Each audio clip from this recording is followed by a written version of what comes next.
बाड़मेर जाके आए हैं, बाड़मेर के प्रभारी मंत्री रहे हैं।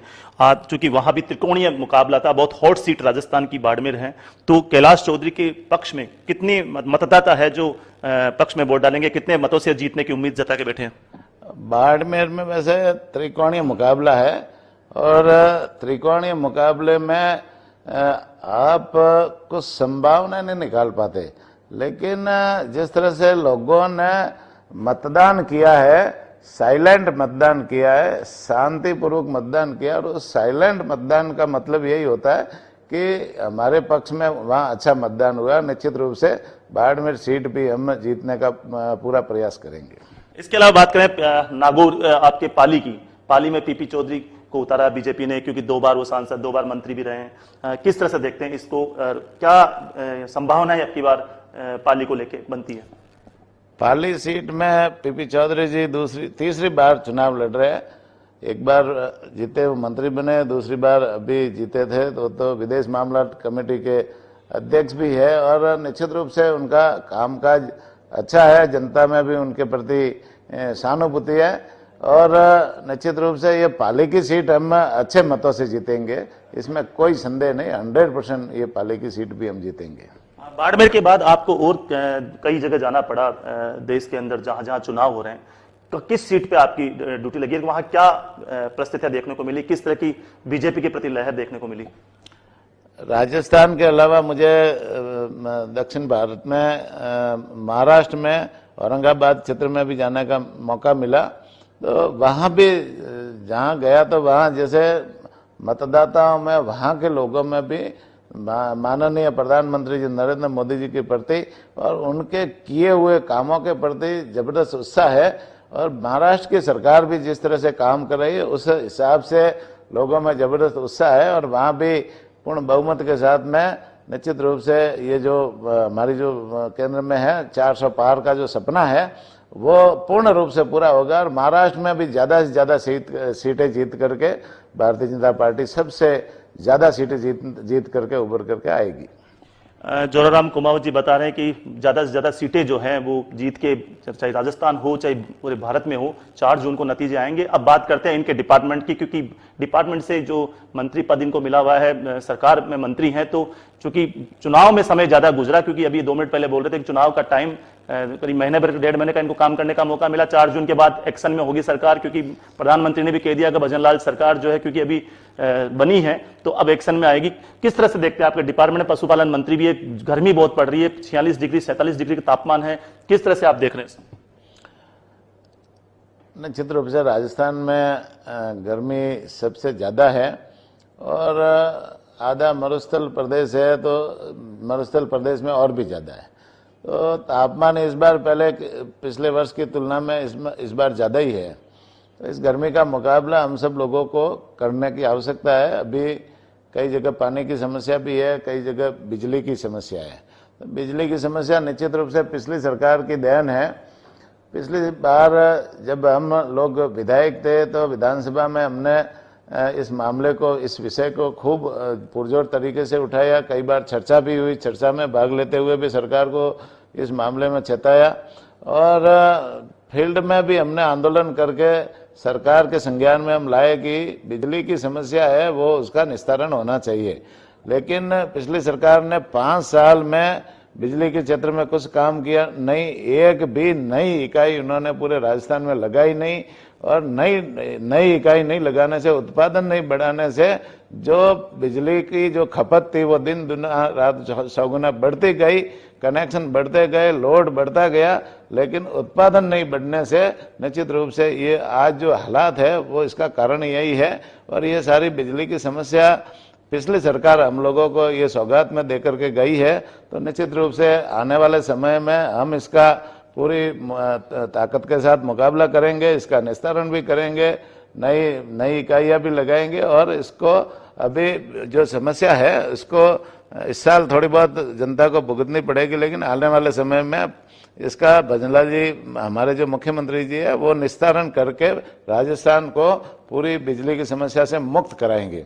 इसी के साथ में पानी वाली समस्या है, तो पानी वाली जल जीवन मिशन वाली है, वो भारत सरकार ने खूब पैसा पिछली सरकार को दिया था, 27,000 करोड़ रुपया दिया था, लेकिन समयबद्ध तरीके से सरकार को नीचे योजनाएं बना करके क्रियान्वित करानी थी, लेकिन वो क्रियान्वित सरकार नहीं करा पाई। इस कारण से कई जगह पानी की समस्याओं की भी है। और निश्चित रूप से माननीय मुख्यमंत्री जी ने आते ही CRP जैसे जो बड़ी बड़ी योजनाएं लाई है, और दूसरे भी जो जल जीवन मिशन के संबंध में है, वो कार्रवाई बहुत त्वरित गति से हो रही है। तो आने वाले समय से में इनका भी समाधान होगा। पशुपालन के संबंध में मैं आप लोगों को बताना चाहूंगा कि पशुपालन में अभी हमने एक योजना जो लॉन्च की है, वो है मोबाइल यूनिट योजना। और उस मोबाइल यूनिट योजना में एक डॉक्टर है, एक कंपाउंडर है और एक अन्य कर्मचारी है, और पशुपालक के घर जाकर के या गौशाला में जाकर के या रोड पे कहीं एक्सीडेंट है तो वहाँ मौके पर पहुंच करके इलाज करने के लिए ये मोबाइल यूनिट है। और उसकी 536 गाड़ियां हमने माननीय मुख्यमंत्री जी से हरी झंडी दिखा करके रवाना की थी।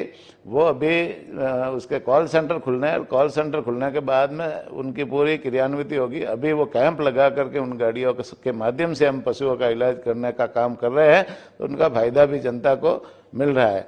इसी तरह से हम एक गोपालक कार्ड बना रहे हैं, जो गोपालक कार्ड में पूरे 5 साल में 5 लाख पशुपालकों को गोपालक कार्ड बना करके देंगे, और उसमें 1 लाख तक का बिना ब्याज से उनको बैंकों से लोन मिलेगा, जिससे पशुपालक अपना रोजगार चला सके और उनकी आर्थिक स्थिति मजबूत हो सके।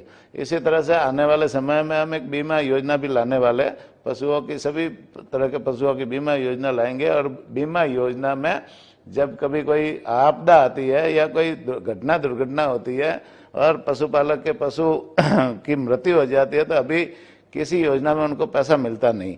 तो निश्चित रूप से वो उस बीमा योजना के आने से पशुपालक उसका बीमा करवाएंगे, तो उनको पशुपालक को उसका है ना घाटा पूर्ति के लिए बीमा कंपनी से बीमा भी मिलेगा। तो इस तरह से पशुपालकों के लिए हम योजना ला रहे हैं। इसी तरह से डेयरी में जैसे लंबे समय से जो 5 रुपये मुख्यमंत्री दुग्ध संबल योजना वाली चल रही थी, तो पिछले 9 महीने से उनका अनुदान पिछली सरकार ने नहीं दिया था। हमने आते ही उसका 460 करोड़ रुपए का अनुदान जारी करवाया, और अभी वो किसानों के खाते में सीधा का सीधा पैसा चला गया, जिससे किसानों को राहत मिली है। इसी तरह से स्कूलों में जो दूध के पाउडर की योजना चल रही है, वो भी जैसे 525 करोड़ रुपए बकाया चल रहा था, तो उनको भी हमने रिलीज करवाया, तो वो भी उनके खाते में सीधा का सीधा चला गया। गायों के अनुदान के लिए भी जैसे पिछली सरकार ने पैसा रोक रखा था, तो हमने आते ही गायों के अनुदान का भी पिछले अप्रैल, मई, जून, जुलाई महीने का जो अनुदान रुका हुआ था, वो पूरा का पूरा निस्तारण करवाया, जिससे उनके खाते में गौशालाओं के खाते में पैसा गया, तो वो उनको भी राहत मिली है, जिससे वो अपना आगे वाला कार्य चला सके गौशाला। देवस्थान विभाग भी आपके पास है। देवस्थान विभाग में बहुत सारे मंदिर ऐसे हैं जहाँ पे पुजारी की व्यवस्था नहीं है। पूजा करने के लिए भी सरकार को सुविधा पे कॉन्ट्रैक्ट बेस पे पुजारी रखने पड़ रहे हैं, इसके लिए क्या?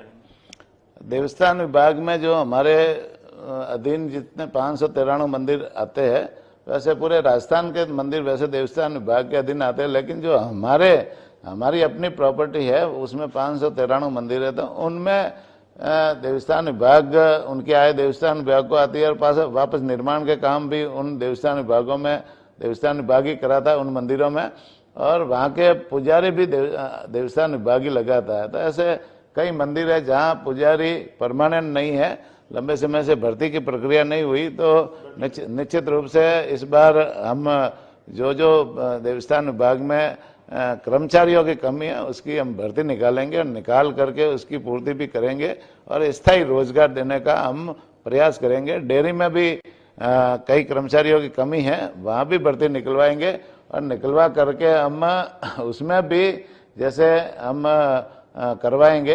अभी जैसे मेरे पास देवस्थान विभाग है, तो देवस्थान विभाग की तरफ से जो सीनियर सिटीजन है उनको हम यात्रा करवाते हैं, जो भारत के बड़े बड़े तीर्थ है उनकी यात्रा करवाते हैं।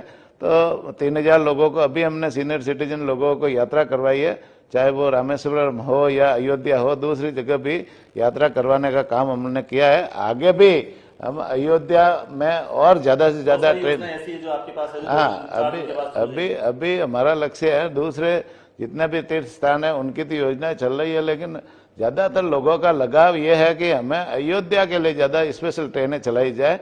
वहाँ श्री राम जी भगवान के हमको दर्शन करने होते हैं, तो हरिद्वार के भी दर्शन करने होते हैं, तो इसलिए हम आने वाले समय में ये अयोध्या के लिए ज्यादा से ज्यादा ट्रेन हम चलाएंगे और उन यात्रियों को दर्शन कराने का काम भी हम करेंगे।